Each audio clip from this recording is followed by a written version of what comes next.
I guess all of us have had the experience of getting into a discussion and coming up with the right answer 2 hours later when we're all alone.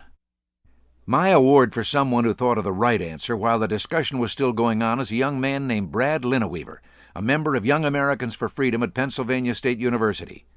He has written of an encounter on the campus with a pretty young lady who believes socialism is the answer to our problems. His own philosophy was self-evident because he was wearing a button that proclaimed, "Cut down big government." With the cool breeze stirring her hair, she asked what Brad described as her ace-up-the-sleeve question. "Even you right-wingers don't want to starve. Wouldn't you like a guarantee that you won't ever go hungry?" Brad knew that if he admitted this, she'd follow with, "So why not such a guarantee for shelter, medicine, and all the rest?" He paused, and then gave her the victory she was seeking, or so she thought. He said, "Sure, I'd like to lay my hands on everything I can get." "Oh," she said, "but the state is the closest you can come to such a guarantee."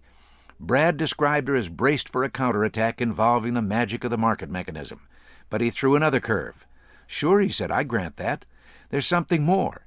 I'd like a guarantee of shelter and medical treatment and even some recreation." She must have thought she had a convert. A little shocked, she spoke, "But that's what we support. Why are you wearing that button?" She meant, of course, that cut-down big government button. Brad wasn't finished. He said to her, "I would also like a yacht." Somewhat defeated, she answered, "Well, if you're not going to be serious about it." "Oh, but I am," Brad said as earnestly as he could. "I would really and truly like a yacht. Also a seaside villa." "Look," she said sternly, "you know what I'm talking about. Sharing. I'm not interested in your greedy daydreams. I'm asking what everyone should have." "All right," Brad answered, "I understand. Let everyone have a yacht." "But how?" she asked lucidly with the first sign of a rational thought. "Don't bother me with that," he said. "There'll be a way, I'm sure, just so everyone has a yacht. However, there is one more thing I would like." "What?" she asked. "2 yachts." Brad wrote that she looked rather unpleasant at that point, and he feared for his safety. Then she declared, "It's people like you who keep socialism from working." Brad agreed. Yes, quite right.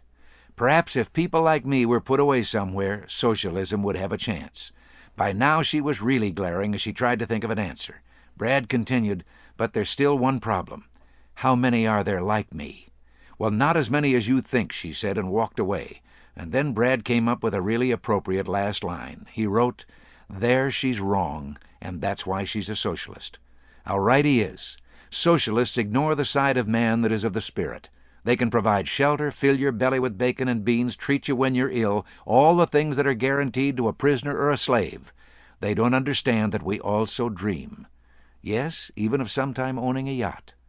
This is Ronald Reagan. Thanks for listening.